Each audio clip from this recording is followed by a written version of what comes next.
हो रही है। साथियों, 2014 को मनुवादियों ने कहा था कि असली आजादी अब मिली है। साथियों, वास्तव में उन्होंने ठीक किया था।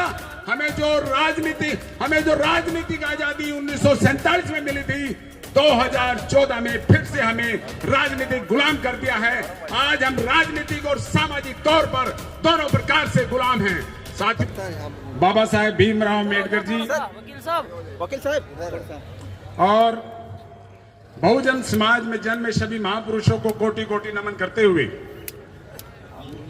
दाइस पर विराजमान सभी सम्मानित गण और आज के बाबा साहेब के 66वें पुण्यतिथि समारोह में आए हुए सभी सम्मानित साथियों, अगर किसी समाज का अस्तित्व खत्म करना हो तो सीधा सीधा हिसाब है कि उसके इतिहास को खत्म कर दूं। इसी मंशा के तहत भारत सरकार ने पार्लियामेंट के प्रांगण से बाबा साहब की स्टैचू को वहां से हटा दिया। बाबा साहब की स्टैचू को ही नहीं बल्कि सामाजिक विचारधारा को वहां से हटा दिया, लोकतांत्रिक विचारधारा को वहां से हटा दिया, धर्मनिरपेक्ष विचारधारा को वहां से हटा दिया, महिलाओं के उत्थान की विचारधारा को वहां से हटा दिया, बंधुत्व की विचारधारा को वहां से हटा दिया। हमें सबको सम्मान धागे में पिरोने वाली विचारधारा को वहां से हटाने का काम किया है।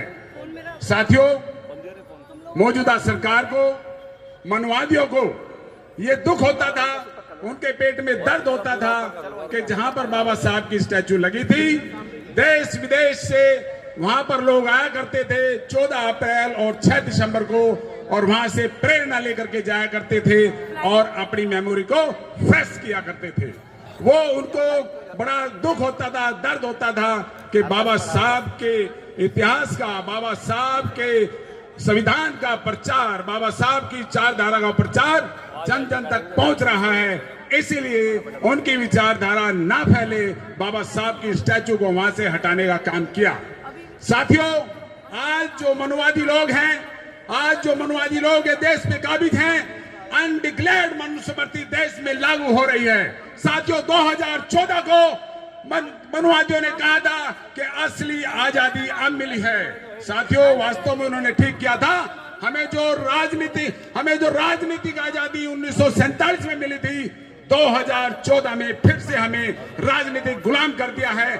आज हम राजनीतिक और सामाजिक तौर पर दोनों प्रकार से गुलाम हैं। साथियों, अगर हमें राजनीतिक आजादी लेनी है तो ईवीएम मशीन का हमें विरोध करना पड़ेगा, बैलेट पेपर से चुनाव कराना पड़ेगा, हमें निष्पक्ष प्रतिनिधि पार्लियामेंट में भेजने पड़ेंगे, तभी जाके हमें राजनीतिक आजादी मिलेगी। और साथियों, जो हमें सामाजिक गुलामी हो रही है, सामाजिक गुलामी आप देख रहे हैं, हमें मूंछ रखने पे मार दिया जाता है, मटके के हाथ लगाने पे मार दिया जाता है, घोड़ी के ऊपर से उतार दिया जाता है, मासूम बच्चों के साथ बलात्कार करके रातों रात एविडेंस खत्म कर दिए जाते हैं, और आप देख रहे हो बिना ट्रायल के कोर्ट के बाहर गोली से फैसले कर दिए जाते हैं।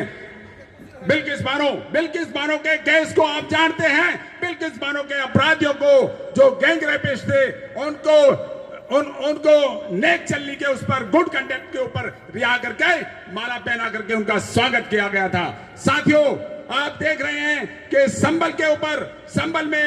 संबल में आपने देखा है कि ये पूरा षड्यंत्र के साथ काम किया गया है। साथियों, आज हम सामाजिक तौर पर, राजनीतिक तौर पर गुलाम हैं। अगर हमें ये आजादी लेनी है तो बाबा साहब की प्रतिमा को वहीं पर लगवाना है। और साथियों, मैं स्पष्ट कहता हूं, आपने देखा है 1967 में बाबा साहब की जो स्टैचू लगी थी, जिस संघर्ष से लगी थी, जितनी कुर्बानियों से लगी थी, जितने लंबे समय से लगी थी, उसी संकल्प को लेकर के हम चलेंगे तो बाबा साहब की स्टैचू को कोई लगाने से रोकने वाला नहीं। और अच्छी श्रद्धांजलि बाबा साहब की यही होगी। जय भीम, जय भारत।